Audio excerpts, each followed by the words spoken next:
भगवते वासुदेवाय नमः। प्रिय भक्तों, आज हम उस पवित्र कथा को सुनेंगे जो हमें देव गुरु बृहस्पति की असीम कृपा से जोड़ती है। बृहस्पति देव जो देवताओं के मार्गदर्शक, धर्म के पालक और ज्ञान के शाश्वत स्रोत हैं, उनकी महिमा अपरंपार है। जिनकी दिव्य वाणी से वेदों की गूढ़ ध्वनियाँ प्रस्फुटित होती हैं और जिनके आशीर्वाद से जीवन में हर ओर शुभता का संचार होता है। हम उनके चरणों में नमन करते हैं और प्रार्थना करते हैं कि वे हमारे जीवन को सद्बुद्धि, संयम और सत्य के प्रकाश से आलोकित करें। यह कथा उन सभी भक्तों के लिए है जो सच्चे हृदय से बृहस्पति देव की शरण में आते हैं। हमारी कामना है कि जो भी इस पावन गाथा को श्रद्धा पूर्वक सुने, उसके जीवन से समस्त दुख दूर हो जाए और उसकी सभी सच्ची मनोकामनाएं देव गुरु की कृपा से शीघ्र पूर्ण हो। हे बृहस्पति देव, कृपा करें हमारे जीवन को सुख, समृद्धि और कल्याण से भर दीजिए।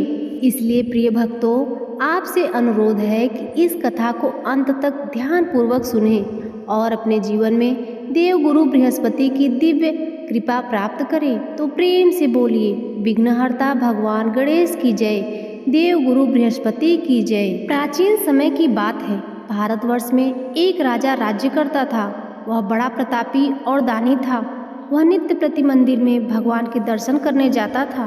वह ब्राह्मण और गुरु की सेवा किया करता था। उसके द्वार से कोई भी याचक निराश होकर नहीं लौटता था। वह प्रत्येक गुरुवार को व्रत रखता और पूजन करता था। हर दिन गरीबों की सहायता करता था। परंतु यह सब बातें उसकी रानी को अच्छी नहीं लगती थी। वह ना तो व्रत करती थी और ना ही किसी को एक भी पैसा दान में देती थी। वह राजा से भी ऐसा करने को मना किया करती थी। एक समय की बात है कि राजा शिकार खेलने वन को चले गए थे। घर पर रानी और दासी थी। उसी समय गुरु बृहस्पति देव साधु का रूप धारण करके राजा के दरवाजे पर भिक्षा मांगने आए। साधु ने रानी से भिक्षा मांगी तो वह कहने लगी, हे साधु महाराज, मैं इस दान और पुण्य से तंग आ गई हूँ। इस कार्य के लिए तो मेरे पतिदेव ही बहुत हैं। अब आप ऐसी कृपा करें कि हमारा सारा धन नष्ट हो जाए और मैं आराम से रह सकूं।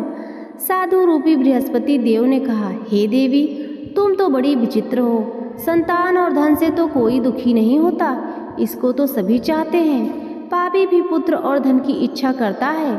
अगर तुम्हारे पास धन अधिक है तो भूखे मनुष्यों को भोजन कराओ, प्याऊ लगवाओ, ब्राह्मणों को दान दो, धर्मशालाएं बनवाओ, कुआं, तालाब, बावड़ी, बाग, बगीचे आदि का निर्माण कराओ तथा निर्धनों की कुंवारी कन्याओं का विवाह कराओ और यज्ञ आदि करो। इस प्रकार के कर्मों से आपके कुल का और आपका नाम परलोक में भी सार्थक होगा और स्वर्ग की प्राप्ति होगी।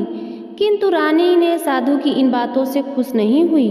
उसने कहा, हे साधु महाराज, मुझे ऐसे धन की बिल्कुल आवश्यकता नहीं जिसको मैं अन्य लोगों को दान दूं या जिसको रखने और संभालने में मेरा सारा समय नष्ट हो जाए।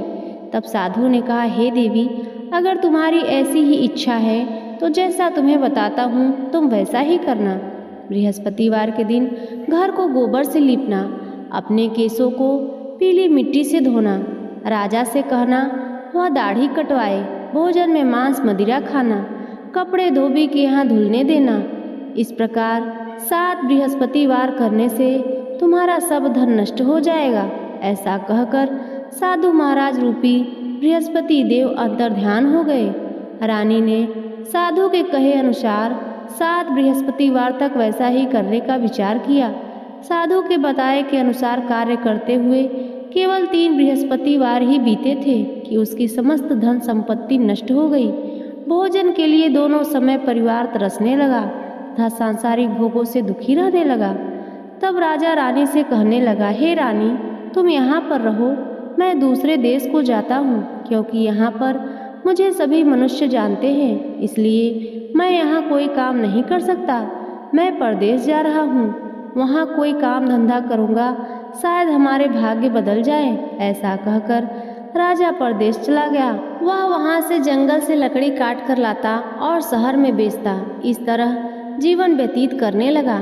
इधर राजा के बिना रानी और दासियां दुखी रहने लगी। किसी दिन भोजन मिलता और किसी दिन जल पीकर ही रह जाती।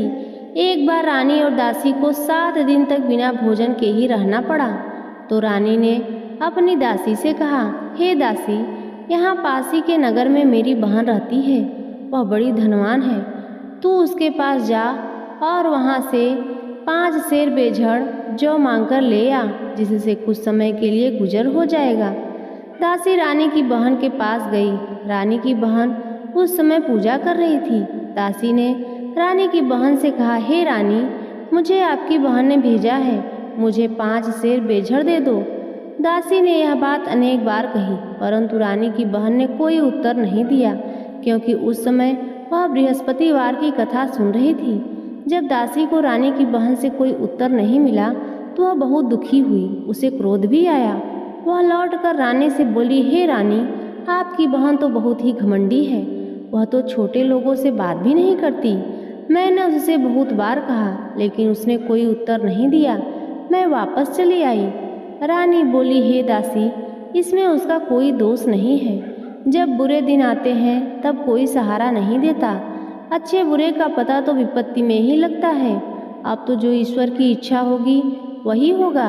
यह सब हमारे भाग्य का दोष है। जब बुरे दिन आते हैं तब कोई सहारा नहीं देता। अच्छे बुरे का पता तो विपत्ति में ही लगता है। अब तो ईश्वर की इच्छा होगी वही होगा। यह सब हमारे भाग्य का दोष है।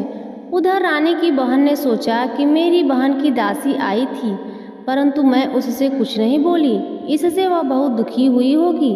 अतः कथा सुनकर और विष्णु भगवान का पूजन समाप्त कर वह अपनी बहन के घर आई और कहने लगी, हे बहन, मैं बृहस्पतिवार का व्रत कर रही थी। तुम्हारी दासी हमारे घर आई थी, परंतु जब तक कथा होती है तब तक हम लोग ना उठते हैं और ना बोलते हैं, इसलिए मैं नहीं बोली।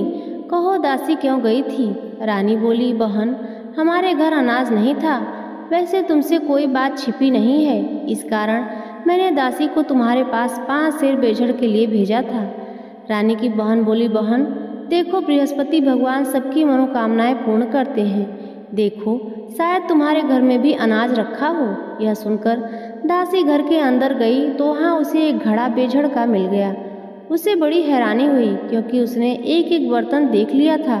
उसने बाहर आकर रानी को बताया। दासी अपनी रानी से कहने लगी, हे रानी, देखो, वैसे हमको जब अन्न नहीं मिलता तब हम रोज व्रत करते हैं। अगर इनसे व्रत की विधि और कथा पूछ ली जाए तो उसे हम भी किया करेंगे। दासी के कहने पर रानी ने अपनी बहन से बृहस्पतिवार का व्रत के बारे में पूछा। उसकी बहन ने बताया, हे रानी, बहन, बृहस्पतिवार को सूर्योदय से पहले उठकर स्नान करके बृहस्पतिवार का व्रत करना चाहिए, लेकिन उस दिन सिर नहीं धोना चाहिए। बृहस्पतिवार के व्रत में चने की दाल और मुनक्का से विष्णु भगवान का केले के वृक्ष में जड़ में पूजन करें तथा दीपक जलाएं। उस दिन एक ही समय भोजन करें। भोजन पीले खाद्य पदार्थ का ही करें और कथा सुने। इस प्रकार करने से गुरु भगवान प्रसन्न होते हैं, अन्न पुत्र धन देते हैं, मनोकामनाएं पूर्ण करते हैं। व्रत और पूजन की विधि बतलाकर रानी की बहन अपने घर लौट गई। रानी और दासी दोनों ने निश्चय किया कि बृहस्पति देव भगवान का पूजन जरूर करेंगे। 7 दिन बाद जब बृहस्पतिवार आया तो उन्होंने व्रत रखा। घुड़साल में जाकर चना और गुड़ बीन लाई तथा उसकी दाल से केले की जड़ तथा विष्णु भगवान का पूजन किया। अब पीला भोजन कहाँ से आए? दोनों बड़ी दुखी हुई, परंतु उन्होंने व्रत किया था, इस कारण बृहस्पति देव भगवान बहुत प्रसन्न थे। एक साधारण व्यक्ति के रूप में वे दोनों थालों में सुंदर पीला भोजन लेकर आए और दासी को देकर बोले, हे दासी, यह तुम्हारे और रानी के लिए भोजन है, तुम दोनों कर लेना। दासी भोजन पाकर बहुत प्रसन्न हुई और रानी से बोली, रानी जी, भोजन कर लो। रानी को भोजन आने के बारे में कुछ नहीं पता था, इसलिए वह दासी से बोली, जा तू ही भोजन कर, क्योंकि तू व्यर्थ में हमारी हंसी उड़ाती है। तब दासी बोली, रानी, एक व्यक्ति भोजन दे गया है। तब रानी कहने लगी, वह भोजन तेरे लिए ही देकर गया होगा, तू ही भोजन कर। दासी ने कहा, वह व्यक्ति हम दोनों के लिए भोजन 2 थालों में देकर गया है, इसलिए मैं और आप दोनों ही साथ साथ भोजन करेंगी। फिर दोनों ने गुरु भगवान को नमस्कार कर भोजन किया। उसके बाद वे प्रत्येक बृहस्पतिवार को गुरु भगवान का व्रत और पूजन करने लगी। बृहस्पति भगवान की कृपा से उसके पास धन हो गया, परंतु रानी फिर पहले की तरह आलस्य करने लगी। तब दासी बोली, देखो रानी, तुम पहले भी इसी प्रकार आलस्य करती थी। तुम्हें धन रखने में कष्ट होता था, इस कारण सभी धन नष्ट हो गया। अब गुरु भगवान की कृपा से धन मिला है तो तुम्हें फिर से आलस्य होता है। बड़ी मुसीबतों के बाद हमने यह धन पाया है, इसलिए हमें दान पुण्य करना चाहिए। तुम भूखे मनुष्यों को भोजन कराओ, प्याऊ लगवाओ, ब्राह्मणों को दान दो, कुआं, तालाब, बावड़ी आदि का निर्माण कराओ, मंदिर पाठशाला बनवाकर दान दो, कुंवारी कन्याओं का विवाह करवाओ, धन को शुभ कार्यों में खर्च करो, जिससे तुम्हारे कुल का यश बढ़े और स्वर्ग प्राप्त हो और पितर भी प्रसन्न हो। दासी की बात मानकर रानी ने इसी प्रकार के कर्म करने प्रारंभ कर दिए, जिससे उसका काफी यश फैलने लगा। एक दिन रानी और दासी आपस में विचार करने लगी कि न जाने राजा किस देश में होंगे और उनकी क्या दशा होगी, उनकी कोई खबर नहीं है। उन्होंने बृहस्पति देव से प्रार्थना की। तब भगवान ने रात्रि में राजा को स्वप्न में कहा, हे राजा उठ, तेरी रानी तुझको याद करती है, अब अपने देश को वापस लौट जा। राजा प्रातःकाल उठकर जंगल से लकड़ियां काटकर लाने के लिए जंगल की ओर चल पड़ा।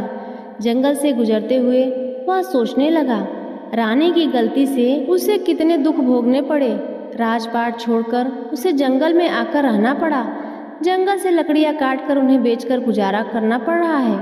उसी समय उस जंगल में बृहस्पति देव एक साधु का रूप धारण करके आए और राजा के पास आकर बोले, हे लकड़हारे, तुम इस सुनसान जंगल में किस चिंता में बैठे हो, मुझे बतलाओ।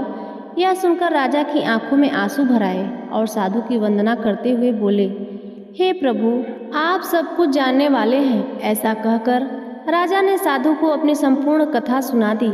महात्मा दयालु होते हैं। वे राजा से बोले, हे राजा, तुम्हारी पत्नी ने बृहस्पति देव के प्रति अपराध किया था, जिसके कारण तुम्हारी यह दशा हुई है। अब तुम किसी प्रकार की चिंता मत करो, भगवान तुम्हें पहले से अधिक धन देंगे। देखो, तुम्हारी पत्नी ने बृहस्पतिवार का व्रत करना आरंभ कर दिया है। अब तुम भी बृहस्पतिवार का व्रत करके चने की दाल और गुड़ जल के लोटे में डालकर केले का पूजन करो, फिर कथा कहो या सुनो, भगवान तुम्हारी सब मनोकामनाओं को पूर्ण करेंगे।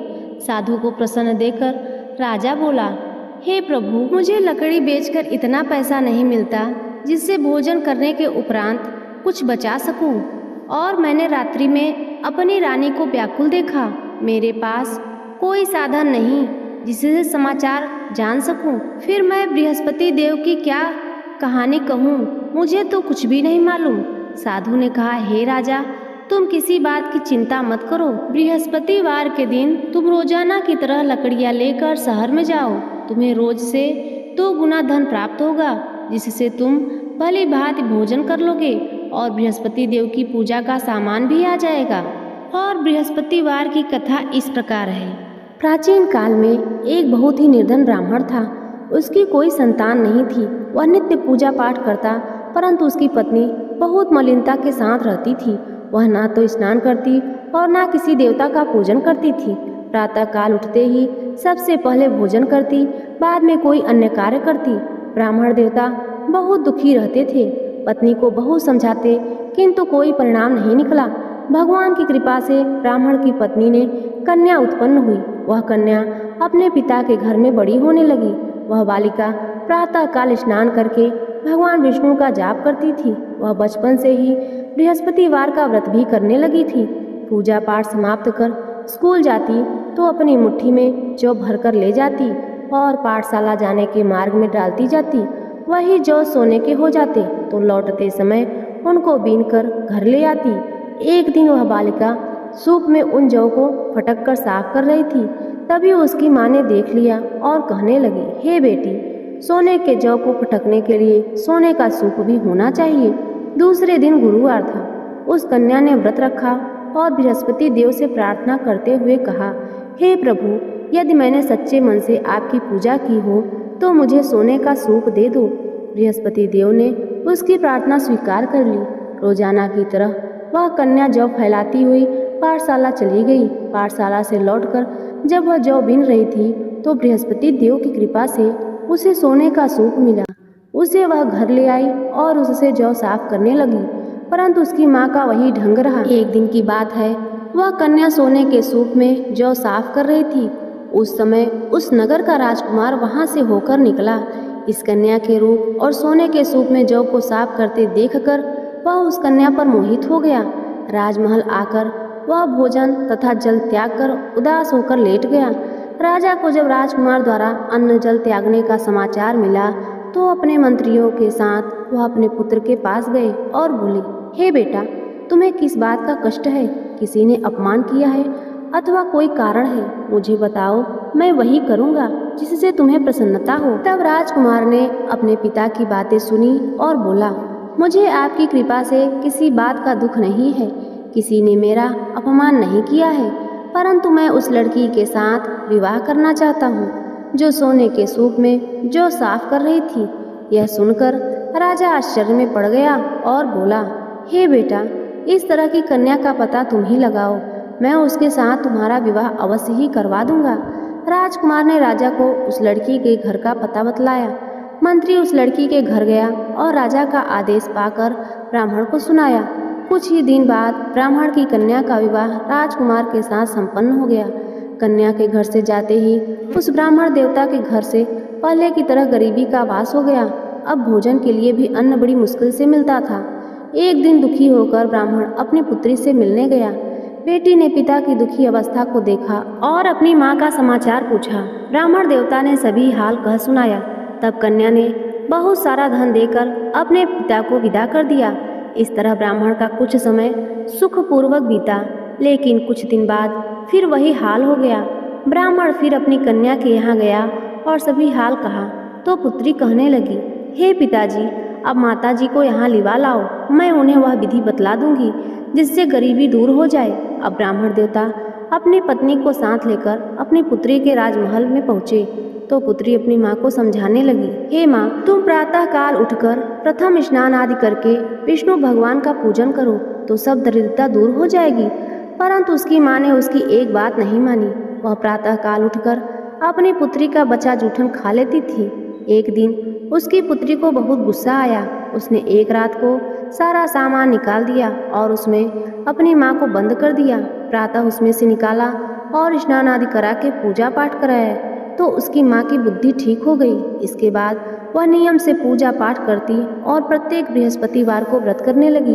इस व्रत के पुण्य प्रभाव से उसकी माँ भी बहुत धनवान हो गई और बृहस्पति देवता के प्रभाव से स्वर्ग को गई।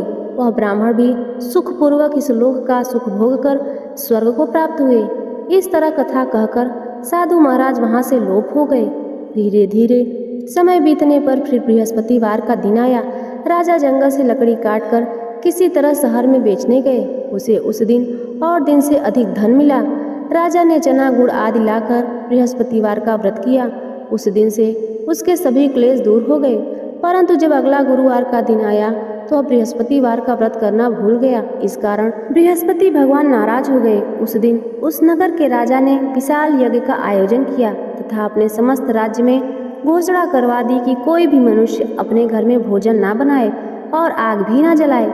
समस्त जनता मेरे यहाँ भोजन करने आए। इस आज्ञा को जो ना मानेगा उसको फांसी की सजा दी जाएगी। राजा की आज्ञा के अनुसार राज्य के सभी निवासी राजा के भोज में सम्मिलित हुए, लेकिन लकड़हारा कुछ देर से पहुंचा, इसलिए राजा को उसको अपने साथ महल में ले गए। जब राजा लकड़हारे को भोजन करा रहे थे तो रानी की दृष्टि उस खूंटी पर पड़ी जिस पर उसका हार लटका हुआ था। उसे हार खूंटी पर लटका दिखाई नहीं दिया। रानी को निश्चय हो गया कि मेरा हार उस लकड़हारे ने चुरा लिया है। उसी समय सैनिक बुलवाकर उसको कैद खाने में डलवा दिया। जब लकड़हारा कारागार में पड़ गया तो बहुत दुखी होकर विचार करने लगा कि ना जाने कौन से पूर्व जन्म के कर्म से मुझे दुख प्राप्त हुआ है, और उसी साधु को याद करने लगा जो जंगल में मिला था। तत्काल बृहस्पति देव साधु के रूप में प्रकट हो गए और उसकी दशा को देखकर कहने लगे, अरे मूर्ख, तूने बृहस्पति देवता की कथा नहीं की, इस कारण तुझे दुख प्राप्त हुआ है। अब चिंता मत कर। बृहस्पतिवार के दिन कारागार के दरवाजे पर 4 पैसे पड़े मिलेंगे। उनसे तू बृहस्पति देव की पूजा करना तो तेरे सभी कष्ट दूर हो जाएंगे। अगले बृहस्पतिवार को उसे कारागार के द्वार पर 4 पैसे पड़े मिले। राजा ने पूजा का सामान मंगवाकर कथा कही और प्रसाद बांटा। उसी रात्रि को बृहस्पति देव ने उस नगर के राजा को स्वप्न में कहा, हे राजा, तूने जिस आदमी को कारागार में बंद करा दिया है वह निर्दोष है, वह राजा है, उसे छोड़ देना। रानी का हार उसी खूंटी पर लटका हुआ है, अगर तू ऐसा नहीं करेगा तो मैं तेरे राज्य को नष्ट कर दूंगा। राजा प्रातःकाल उठा और खूंटी पर हार टंगा देखकर लकड़हारे को बुलाकर क्षमा मांगी तथा राजा के योग्य सुंदर वस्त्र आभूषण भेंट कर उसे विदा किया। गुरुदेव की आज्ञा के अनुसार राजा अब अपने नगर को चल दिया। राजा जब नगर के निकट पहुंचा तो उसे बड़ा ही आश्चर्य हुआ। नगर में पहले से अधिक बाग, तालाब और कुएं तथा बहुत सी धर्मशाला, मंदिर आदि बने हुए हैं। राजा ने पूछा कि यह किसका बाग और धर्मशाला है। तब नगर के सब लोग कहने लगे, यह सब रानी और दासी द्वारा बनवाए गए हैं। राजा को आश्चर्य हुआ और गुस्सा भी आया। जब रानी ने खबर सुनी कि राजा आ रहे हैं तो उसने अपनी दासी से कहा, हे दासी, देख, राजा हमको कितनी बुरी हालत में छोड़ गए थे। वह हमारी ऐसी हालत देखकर लौट न जाए, इसलिए तू दरवाजे पर खड़ी हो जा। रानी की आज्ञा के अनुसार दासी दरवाजे पर खड़ी हो गई। जब राजा आए तो उन्हें अपने साथ महल में लिवा लाई। तब राजा ने क्रोध करके अपनी तलवार निकाली और पूछने लगा, बताओ यह धन तुम्हें कैसे प्राप्त हुआ है। तब रानी ने बताया, हमें यह सब धन बृहस्पति देव के व्रत के प्रभाव से प्राप्त हुआ है। राजा ने तब निश्चय किया कि 7 रोज बाद तो सभी बृहस्पति देव का पूजन करते हैं, परंतु मैं रोजाना दिन में 3 बार कथा कहा करूँगा तथा रोज व्रत किया करूँगा। अब हर समय राजा के दुपट्टे में चने की दाल बधी रहती तथा दिन में 3 बार वह कथा कहता। एक दिन राजा ने विचार किया कि चलो अपनी बहन के यहाँ हो आवे। इस तरह का निश्चय कर राजा घोड़े पर सवार होकर अपनी बहन के यहाँ चल पड़ा। रास्ते में उसने देखा कि कुछ आदमी एक मुर्दे को लिए जा रहे हैं। उन्हें रोककर राजा कहने लगा, अरे भाइयों, मेरी बृहस्पतिवार की कथा सुन लो। वे बोले, लो, हमारा तो आदमी मर गया है, इसको अपनी कथा की पड़ी है। परंतु कुछ आदमी बोले, अच्छा कहो, हम तुम्हारी कथा भी सुन लेंगे। राजा ने दाल निकाली और कथा कहनी शुरू कर दी। जब कथा आधी हुई तो वह मुर्दा हिलने लगा और जब कथा समाप्त हुई तो राम राम कह के वह मनुष्य खड़ा हो गया। राजा आगे बढ़ा। उसे चलते चलते शाम हो गई। आगे मार्ग में उसे किसान खेत में हल चलाता मिला। राजा उससे बोला, अरे भैया, तुम मेरी बृहस्पतिवार की कथा सुन लो। किसान बोला, जब तक मैं तेरी कथा सुनूंगा तब तक 4 हरया जोत लूंगा। जा अपनी कथा किसी और को सुनाना। राजा आगे चलने लगा। राजा के हटते ही बैल पछाड़ खाकर गिर गए तथा किसान के पेट में बहुत जोर से दर्द होने लगा। उसी समय किसान की माँ रोटी लेकर आई। उसने जब यह देखा तो अपने पुत्र से सब हाल पूछा। बेटे ने सभी हाल बता दिया। बुढ़िया दौड़ी दौड़ी उस घुड़सवार के पास गई और उससे बोली, मैं तेरी कथा सुनूंगी, तू अपनी कथा मेरे खेत पर ही चलकर कहना। राजा ने लौटकर बुढ़िया के खेत पर जाकर कथा कही, जिसके सुनते ही बैल खड़े हो गए और किसान के पेट का दर्द भी बंद हो गया। अब राजा अपनी बहन के घर पहुंचा। बहन ने भाई की खूब मेहमानदारी की। दूसरे दिन प्रातःकाल राजा जगा तो देखने लगा कि सब लोग भोजन कर रहे हैं। राजा ने अपनी बहन से पूछा कि ऐसा कोई मनुष्य है जिसने भोजन ना किया हो, जो मेरी बृहस्पतिवार की कथा सुन ले। तो बहन बोली, हे भैया, यह देश ऐसा ही है। पहले यहाँ लोग भोजन करते हैं, बाद में अन्य कोई काम करते हैं। अगर पड़ोस में कोई हो तो देखकर आती हूँ। ऐसा कहकर बहन देखने चली गई, परंतु उसे कोई भी ऐसा व्यक्ति नहीं मिला जिसने भोजन नहीं किया हो। फिर वह कुम्हार के घर गई, जिसका लड़का बीमार था। उससे पता चला कि उसके यहाँ 3 दिन से किसी ने भोजन नहीं किया। रानी ने अपने भाई की कथा सुनने के लिए कुम्हार से कहा तो वह तैयार हो गया। तब राजा ने जाकर बृहस्पतिवार की कथा कही, जिसको सुनकर उसका लड़का ठीक हो गया। अब तो राजा की प्रशंसा होने लगी। एक दिन राजा ने अपनी बहन से कहा, हे बहन, अब मैं अपने घर जाऊंगा, तुम भी तैयार हो जाओ। राजा की बहन ने अपनी सास से अपने भाई के साथ जाने की आज्ञा मांगी तो सास बोली, चली जा, परंतु अपने लड़के को मत ले जाना, क्योंकि तेरे भाई की कोई संतान नहीं होती है। बहन ने अपने भाई से कहा, हे भैया, मैं तो चलूंगी, परंतु कोई बालक नहीं जाएगा। राजा ने कहा, जब कोई बालक नहीं चलेगा तब तुम भी जाकर क्या करोगी। फिर दुखी मन से राजा अपने नगर को लौट आया। राजा ने अपनी बहन से कहा, हम निसंतान हैं, इसलिए हमारे घर आना कोई पसंद नहीं करता। हम निर्वंशी राजा हैं। ऐसा कहकर वह बिना भोजन आदि किए सैया पर लेट गया। रानी बोली, हे प्रभु बृहस्पति देव ने हमें सब कुछ दिया है, वे हमें संतान भी अवश्य देंगे। उसी रात बृहस्पति देव ने राजा को स्वप्न में कहा, हे राजा, उठ, सभी सोच त्याग दे, तेरी रानी गर्भ से है। राजा को यह जानकर बड़ी प्रसन्नता हुई। 9वें महीने रानी के गर्भ से एक सुंदर पुत्र पैदा हुआ। जब राजा की बहन ने यह शुभ समाचार सुना तो वह बहुत खुश हुई तथा बधाई लेकर अपने भाई के यहाँ आई। तभी रानी ने कहा, घोड़ा चढ़कर तो नहीं आई, गधा चढ़ी आई है। राजा की बहन बोली, भाई मैं इस प्रकार ना कहती तो तुम्हें संतान कैसे मिलती। बृहस्पति देव ऐसे ही हैं, जिसके मन में जैसी कामनाएं रहती हैं सभी को पूर्ण करते हैं। जो सद्भावना पूर्वक बृहस्पतिवार का व्रत करता है और कथा पढ़ता है अथवा सुनता है, दूसरों को सुनाता है, बृहस्पति देव उसकी सभी मनोकामनाएं पूर्ण करते हैं। बृहस्पति देव उसकी सदैव रक्षा करते हैं। जो संसार में सद्भावना सच्चे मन से बृहस्पति देव का पूजन करते हैं, उनकी सभी मनोकामनाएं उसी प्रकार पूर्ण होती है। जैसे रानी और राजा के बृहस्पति देव की कथा का गुणगान किया, उनकी सभी इच्छाएं बृहस्पति देव ने पूर्ण की। मनुष्य के हृदय से उसका मनन करते हुए जयकारा करना चाहिए। तो प्रेम से बोलिए, बृहस्पति देव की जय। प्रिय भक्तों, बृहस्पति देव की कथा समाप्त होती है। अगर आज की कथा आपको पसंद आई हो तो वीडियो को लाइक और चैनल को सब्सक्राइब अवश्य करें।